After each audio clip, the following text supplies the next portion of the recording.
është e vërtet që konstatohet një dinamike re,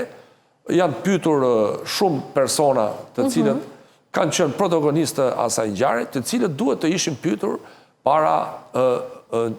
15 vjetës, se tash i mbush fiks 15 vjet, por si pasojë e neglizhencës së prokurorisë përgjithshme, nuk u pyetën atëherë, sepse atëherë kompetencë duke pasur parasysh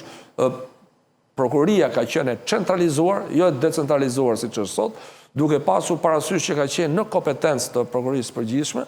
nuk janë pyetur zyrtarët e lartë. Duke pas parasysh disa deklarime, disa thënie në media, ose disa dhëna që kanë dalë në media, ish prokurore përgjithshme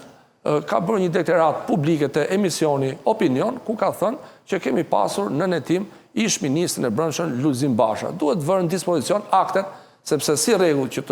si mas ligjit, sepse ligji ka procedurë si ndiqet një ministër, si që ndiqet kryeministri ose deputet. Pra duhet të ishte marrë imuniteti nga parlamenti, duhet të ishte autorizuar, duhet të kishte kërkuar prokuroria e përgjithshme dhe parlamenti të jepte autorizim për kryer veprime procedurale. Çfarë veprime janë bërë tjera që të vijnë në dispozicion të hetimit. Por çështja është dinamike dhe mendoj që do pritet dhe